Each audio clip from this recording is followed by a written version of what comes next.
In life, always show love, even if there are people who are bitter and full of resentment. Just remember, only you are in charge of your happiness. Write your thoughts often. It will help you sort out your frazzled mind and deal with life's endless demands and distractions that keep you from discovering how best to live your life. Do what you love to do.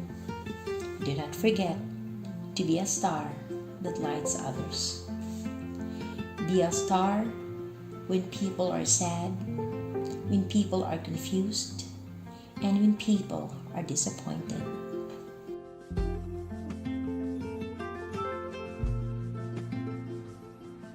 Yes, you are unique, but you need to affiliate with others so that you can do great things.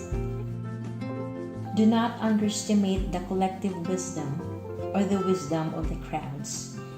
I'll tell you, it can totally make a difference.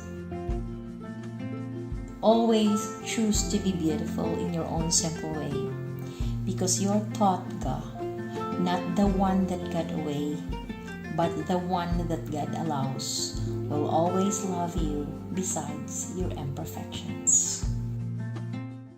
Poverty is not a hindrance to success.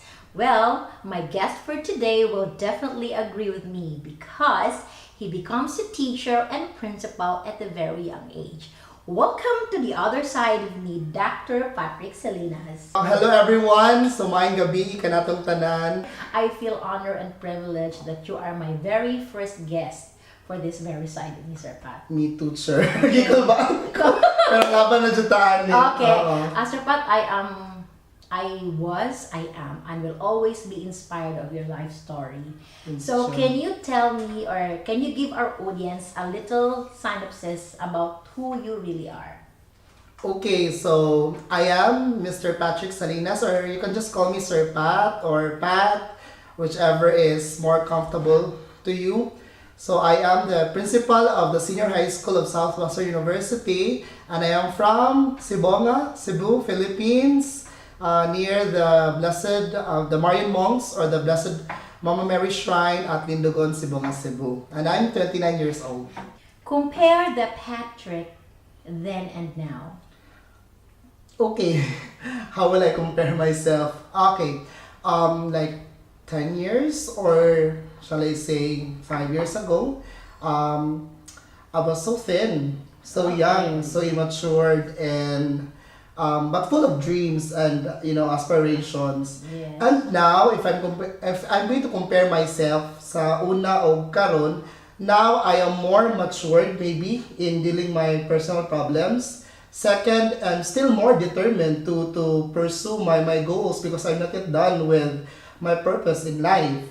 And third, and of course, physically, gikan sa pinakagamay sa una, if you would like to see my pictures before, karon murag medyo nabusok-busok na jud. What were the adversities or the difficulties that you encountered? When I was in college? Yes. When I was in college, let's bring back the memories. Okay. Okay, so when I was in college, so 2008, I was at Southwestern University, Southwestern University pa to sa una. So, first challenge was wala jud ko'y kastehan diri sa syudad because I was from the province man, from Sibonga. So, tomorrow klase na the following day, pero anang adlaw Sunday, wala pa ko kabaw kung asa ko magstay.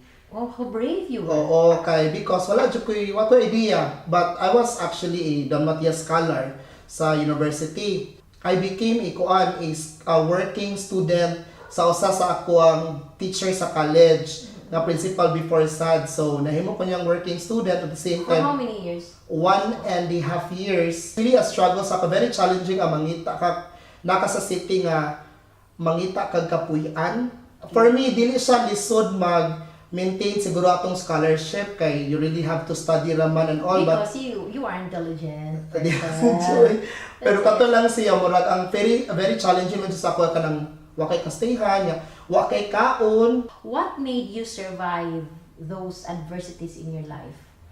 My main motivation man jud sir sa una jud when I was a kid, my main motivation is kanang mahawas mi sa kalisod. So despite the fact nga dako mga naagian nga kalisod, ako mo kong thinking jud is dapat I need to find ways nga para mas dili na mo ma-experience na sa akong mga manghod ang na-experience ako pagkabata. Ang grabe kalisod nga mag-eskwela ka sa una nga walay balon o mag-eskwela ka sa una nga imong sudang giputos atong yellow corn, giputos og Oh, I know that. That is called mashell. Oh, You know that? oo. The yellow thing? Yes. Yeah, I know that. Nga gisudo ka ng dahon sa saging, nga padala na kagutan, nga wala Yes. kay but those were happy moments. Yes. Oo nga naka-experience ka ato, naka-experience ko ato. So because of that motivation jud, nakaingon ko nga I survived with these adversities, mga difficulties na ako because I'm guided to what is really my purpose or what's really my motivation. So more may nakapakuan na ako, nakapainggan nyo to really work hard and do more para mahawas sa kalisod. What made you decide that teaching is for you? I need to choose, or I need to have the BS Ed Math because I really want to make a teacher.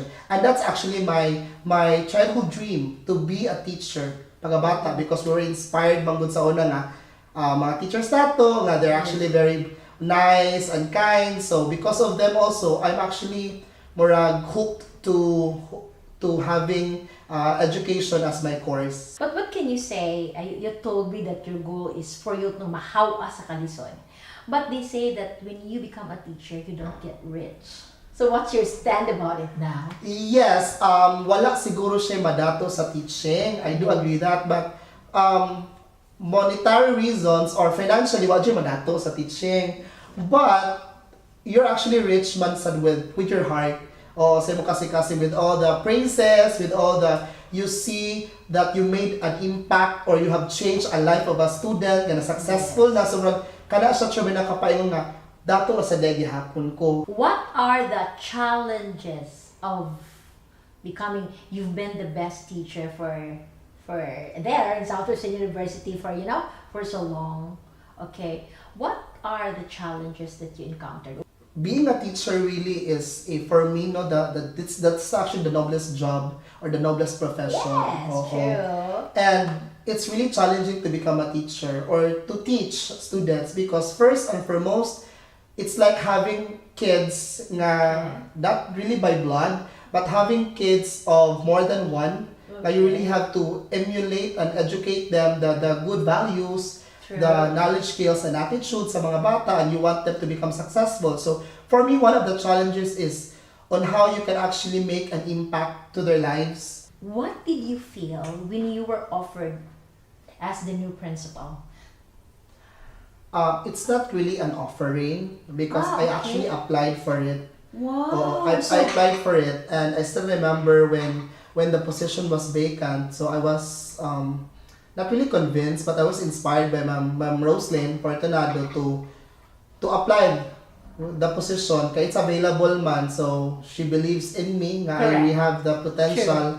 So I applied. I even was interviewed by HR. Who is the person whom you think influenced you or who molded you to be the Patrick that you are now?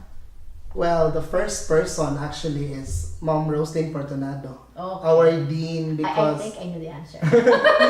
sakto ba? Yes. Parehatan ko. That's the answer that I was looking for. Okay. Yeah, because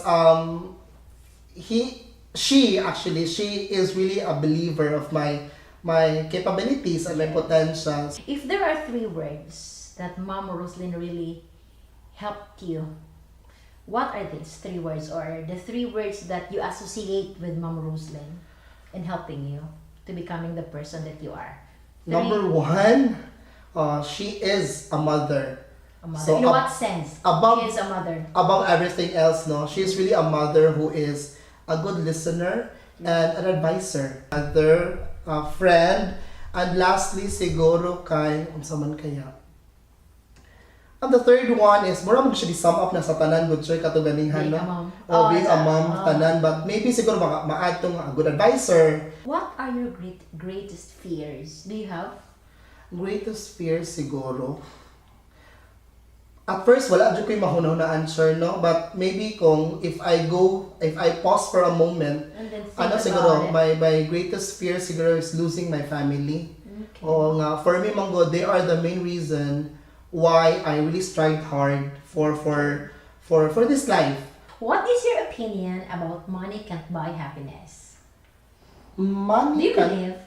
can't buy happiness, okay. real happiness. Yes, real. Because They're artificial there are, happiness. yes, of course, there are different types of happiness, man. So, for example, you go to a bar, maglipay-lipay ka, that can be a happiness. Then But you're that's actually using money. artificial. That's Yeah. artificial, and it's not actually long-lasting. Yes. But for me, yes, money cannot really buy true happiness and long-lasting happiness. Because for me, happiness can actually be achieved by, relationships, Yes. by bonds. So once nga True. you have a very good relationship with people, you have actually very true friends, and for me, that's actually true happiness. So what would you like, Sir Pat? There are many people like you, not as successful as you are, but like you, Sir Pat. So what would you like to tell them when it comes to love? Yeah. When you love, you use your brain over your heart. Sir Oo. Pat. Okay, Sorry Sir to Pat. say no, pero ang uban mo alam just nga use your heart over your brain. But this is actually what I have also learned from my Filipino teacher in college, si Ma'am Yusores. Ah, yeah. Oo, si Ma'am Yusores. Usang She was also my teacher Mm-mm. in Filipino. She told us, the class, she told us nga, you should not be like a dog.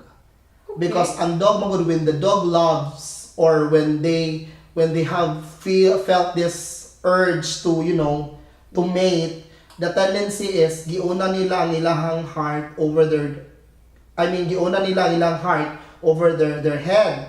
But kita human beings, there is a reason why your brain It's created. is created above your heart, which is Yes. supposed to be your commanding officer, or that's the controller of everything. Okay. So yeah, for me, you need to love intelligently. I know nga ang ubad daghang kayo nabugo sa gugma. Yes. I was one. Okay. One of them before, but ano lang siguro, these are learning experiences wherein you learn nga next time when you love, dapat kabaw na ko nga gamiton din ako ang brain. Okay, Sir Pat, now, if these two glasses here, these are the two people. Okay. This person, you love this person using your brain. And this person, you love this person with all your heart. Which one will you choose? Of course, I'll choose with the brain. Why? Because, as what I have told you, I've done with the heartaches. I already poured out all my emotions because of using this. This time around, I have to make the decision, and decisions are actually made inside your brain, diba? So, as they said, you should not invest more on your emotions, because at the end of the day, you will really be hurt. You will get hurt when you always have to deal with emotions. Mm-hmm. So, do you think you will be happy when you use your brain at the end of the day than using your heart? Ako, sure, for me, Manggod, sir, no, kung in ana magalang situation, I should also consider other factors. Because when Intelligently talaga. yes, consider Wow, other intelligent. factors, not just because mo na imong nakita, mo na siya love because when you love a person, it's also making a decision.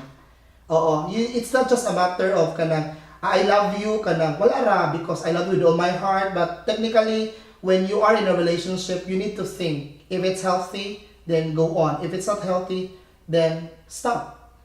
So in ana siya. So for me, yes, you love using your brain, but I'm not saying all that time actually kanang you will not consider as well your heart. But again, when there's already a question between what to choose with your heart or your brain, I'd rather choose the brain.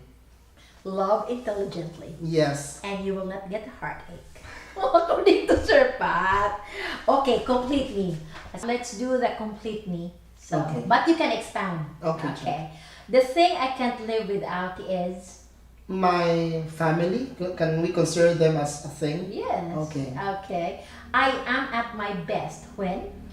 When when when I believed, or when I noticed that people believe in me. Okay. I am sexy when? Sexy when I am dancing. Oh. I am in love when? I'm in love when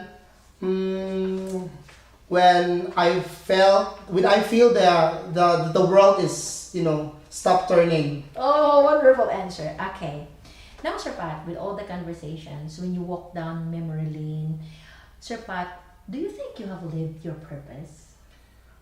Not yet. Why? Because based on our conversation ganiha, sir, my main purpose in life is really to make sure that my younger siblings achieve their success that they want also to have in their lives, like when they march down the aisle during the graduation day. So mo rin siya pinaka main purpose nako, when all of them achieve a degree. So that's then. That's really my purpose. So that's then you can say that you have lived your purpose. So far, it's still 1/5. Never mind. Mm-mm. With Sir Pat around, then the 5 will be successful too. Hopefully, sir. Okay, With Sir Pat. God's guidance. Correct. Sir Pat now know that some students are having difficulty with this what's this one? With this setup, with this home learning. What can you advise to those students who are having difficulties? Well, my advice to them is to really ask for help. When things are already out of their control, when they feel like they're already down, you try to call for help. And you can ask help from your friends, your family, your other classmates, and always think your goal in life. Because for me, if you really are guided with that goal, with that northern star, Yes. you will really pick up the pieces and try to fight back. Now, this is already enough with myself, with my, mga disappointments. So I need to stand up and pick up the pieces again to in order for me to reach that goal. So ako mangod sir, my one thing also that I've learned is walay laing mo help nimo is actually yourself. So try to help yourself before you help others. Mo jud na siya akong pinakakuan. So help yourself first. If dali jud makaya, if dali jud makaya nimo nga motabang sa imong self, ask help from other people. And be open and communicate. Mo lang jud na siya. That's actually one thing that's very what do you call this, challenging karon, because of the social media, because of gadgets, we try to lessen the communication.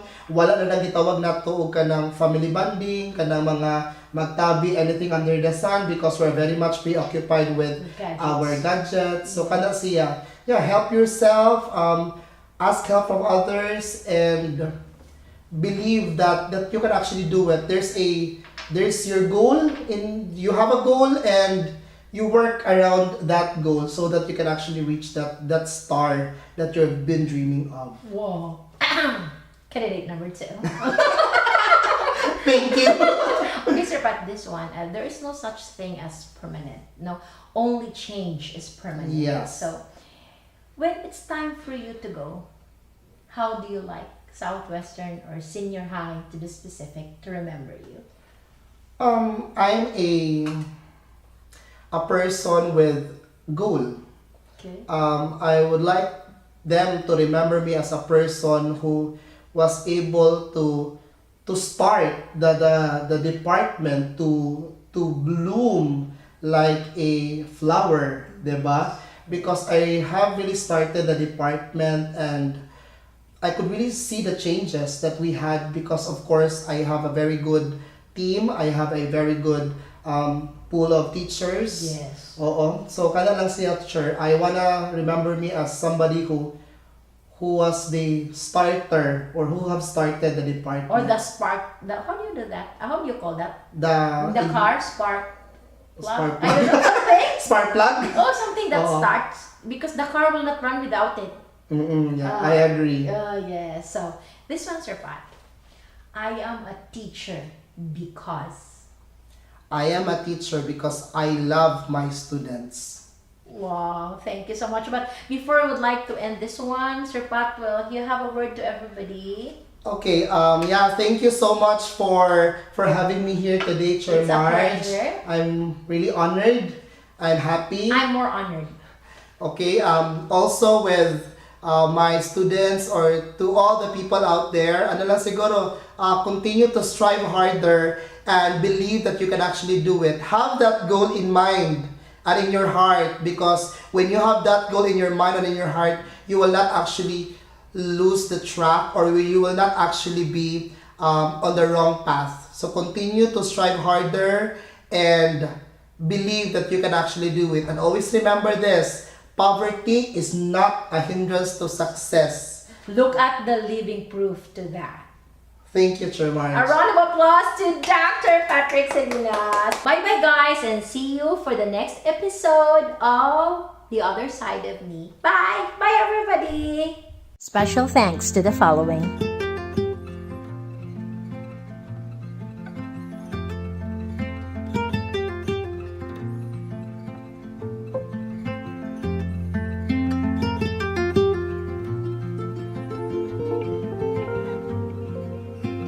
The Other Side of Me.